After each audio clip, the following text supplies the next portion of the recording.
Dottor Bonolis, perché Parlavo da solo? Un libro che racconta tanti aneddoti della sua vita, anche personali.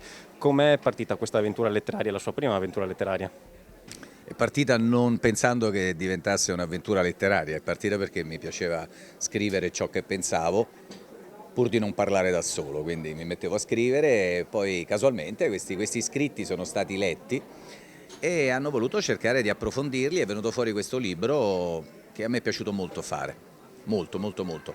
L'aneddotica è parziale, l'aneddotica fondamentalmente è un'aneddotica di sostegno ai pensieri espressi, da che se ti è capitato di leggere il libro o a chi sia capitato di leggere il libro avrà compreso che fondamentalmente è un libro di riflessioni sul circostante della nostra vita, dalla politica alla religione, al clima, alla tecnologia, tante cose. E chiaramente quei pensieri sono stati prodotti da un uomo di 59 anni che ha vissuto determinate cose e alcune di quelle cose, che appunto l'aneddotica, sono a sostegno di questi pensieri. Questo è il meccanismo poi del libro.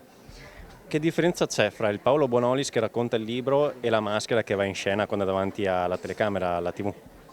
Ma c'è una differenza di metodo, in realtà la persona è la medesima, tutti quanti noi abbiamo diverse sfaccettature, insomma c'è una sfaccettatura leggera e c'è una sfaccettatura meno leggera. Il libro ha fasi di profonda leggerezza e fasi di profondo impegno del pensiero, per quanto mi è concesso dal mio pensiero, insomma.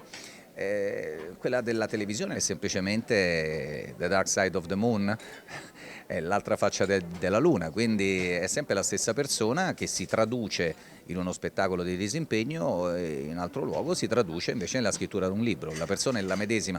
L'aneddoto scritto nel libro che le è piaciuto di più scrivere. Ho preferito scrivere ciò che pensavo, privandomi di quella ipocrisia che purtroppo cavalca le necessità di molti.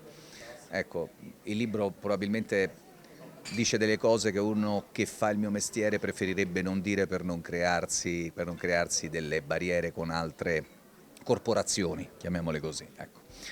Io l'ho voluto fare perché non me ne frega niente, perché preferisco dire ciò che penso, si può essere d'accordo, si può non essere d'accordo, ci mancherebbe altro, è solo il pensiero di una persona, non è una verità, però almeno hai a che fare con qualcosa che corrisponde alla verità di ciò che stai leggendo e di chi lo ha scritto, altrimenti scrivere ciò che fa piacere ascoltare sono capaci tutti.